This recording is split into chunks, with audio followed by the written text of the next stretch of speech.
হরিপুরা নামক গ্রামে মহেশ তার স্ত্রী এবং তার মেয়েকে নিয়ে থাকত। একদিন মহেশের স্ত্রী নীলিমা উঠানে ঝাড়ু দিচ্ছিল, আর মহেশ গেল জঙ্গলে কাঠ কাটতে। যখন সে জঙ্গলে কাঠ কাটছিল তখন হঠাৎ করেই প্রচুর মেঘ ঘনিয়ে আসে এবং বৃষ্টিপাত শুরু হয়। মহেশ তাড়াতাড়ি করে কাঠ ওখানেই রেখে দিয়ে রাস্তা দিয়ে বাড়ি আসতে থাকে। বাড়ির রাস্তায় আসার পথে হারুন দাদার সাথে তার দেখা হয়। হারুনকে মহেশ বলে, কোথায় যাচ্ছেন দাদা, এত ঝড় বৃষ্টিতে ছাতা না নিয়ে? তখন হারুন চাচা বলে, এই বাড়ির দিকে বেরিয়ে এসেছিলাম, ও তাতে বৃষ্টি শুরু হয়ে গেল, বুঝলি মহেশ। তা তুই এখন কোথায় যাচ্ছিস? এই যে হারুনদা, একটু জঙ্গলে গেছিলাম কাঠ কাটতে, হঠাৎ বৃষ্টি শুরু হয়ে গেল, আর বিদ্যুৎও যে চমকাচ্ছে, এই জন্য বাড়ি চলে যাচ্ছি। ঠিক আছে, তুই যা, বৃষ্টি পড়ছে, তাড়াতাড়ি বাড়ি যা। এই বলে হারুন তার গন্তব্যের দিকে চলে যায় এবং মহেশ বাড়িতে ফিরে আসে। বাড়িতে ফিরে এসে সে নীলিমাকে বলে, নীলিমা, খাবার দাও। তখন নীলিমা বলে, বাড়িতে খাবার নেই, কিছুই নেই বাড়িতে, কি রান্না করব, কিছুই রান্না করিনি। মহেশ বলল, অনেকটা দেরি হয়ে গেল, ঠিক আছে, আমি দেখি হারুন দাদার বাড়ি একটু যাই, কিছু পাওয়া যায় নাকি। তুমি বরং যা আছে ওটাই দিয়ে কিছু একটা রান্না করো। তিতলি কোথায়? নীলিমা বলল, তার বান্ধবী সাবানার বাড়িতে গেছে। তখন মহেশ বলল, আচ্ছা ঠিক আছে, আমি তাহলে গেলাম গিন্নি, তুমি তাহলে তাড়াতাড়ি রান্নাটা করে ফেলো। এই বলে মহেশ হারুন দাদার বাড়িতে যায়। তারপর নীলিমা মাঠে কচু শাক তুলতে চলে যায় এবং শাক তুলে সে রান্নাঘরে রেখে দিয়ে আসে। তখন তিতুলি তার মাকে বলে, মা, আমি সাবানার বাড়িতে যাচ্ছি। তখন নীলিমা বলে, কেন, এখন দুপুরবেলা কোথাও যেতে হবে না।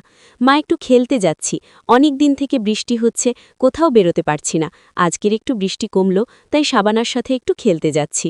তখন নীলিমা বলল, ঠিক আছে, তুই যা, কিন্তু তাড়াতাড়ি বাড়ি ফিরিস, আবার বৃষ্টি আসতে পারে।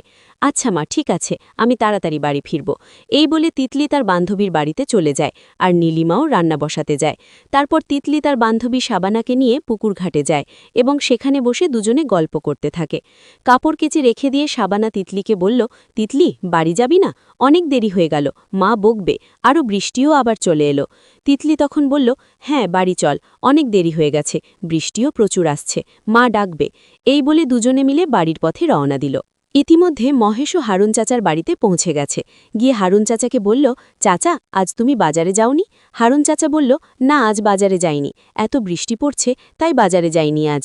এছাড়াও হাতে টাকা পয়সাও নেই, আর ফসলও সব নষ্ট হয়ে গেছে অতিরিক্ত বৃষ্টির কারণে, তাই আর দুটো টাকা ধার দিলে ভালো, ঝড় বৃষ্টি হয়, ফসল সব নষ্ট হয়ে গেছে, কি করব?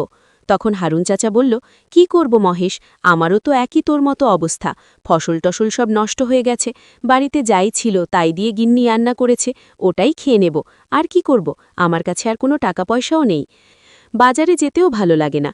হারুনকে তখন মহেশ বলল, চাচা, আমি কটা পয়সার জন্য তোমার কাছে এসেছিলাম, কিছু টাকা ধার পাওয়া যাবে? আমার হাতে পয়সা এলেই দিয়ে দেব, হাতে পয়সা করে যা ছিল সব শেষ হয়ে গেছে, আর ফসল নষ্ট হয়ে গেছে, কি করব কিছু খুঁজে পাচ্ছি না, ঘরে খাবার যা ছিল তাও ফুরিয়ে গেছে। হারুন চাচা বলল, আরে আমারও তো তোর মতো ওই একই অবস্থা, আমার কাছে পয়সা তো নেই, এই তো দেখছিস কি হাল, তাছাড়া ঘরেও কিছু নেই খাবার মতো, আজকে ওই গিন্নি কটা কচু ঘন্ট করেছে, সেটাই খেয়ে নেব। ঠিক আছে হারুনদা, তাহলে আমি চলি, আর কি করব, বাড়ি ফিরে যাই। তখন হারুন বলল, মহেশ, দুটো খেয়ে যা, গিন্নি কচু ঘন্ট রান্না করেছে, ওই দিয়ে দুটো ভাত খেয়ে। তখন মহেশ বলল, না না হারুনদা, আজ আর খাবো না, বৃষ্টিও নেমেছে, বাড়ি ফিরে যাই, ওরা হয়তো আমার জন্য বসে আছে। আর তিতলিও ওর বান্ধবীর বাড়িতে গিয়েছিল, দেখি মেয়েটা বাড়ি ফিরেছে কিনা। বাড়িতে ফিরে এসে মহেশ বলল, কি গো গিন্নি, কিছু রান্নাবান্নার ব্যবস্থা করতে পেরেছ? তখন নীলিমা মহেশকে বলল, হ্যাঁ, ওই জমি থেকে কটা শাক পাতলা তুলে এনেছিলাম, ওইটাই দিয়ে রান্না করছি, ওই চচ্চড়ি মতন করব। এই বলে সবাই বসে গল্প করতে থাকে এবং উনুনে তরকারি ফুটতে থাকে।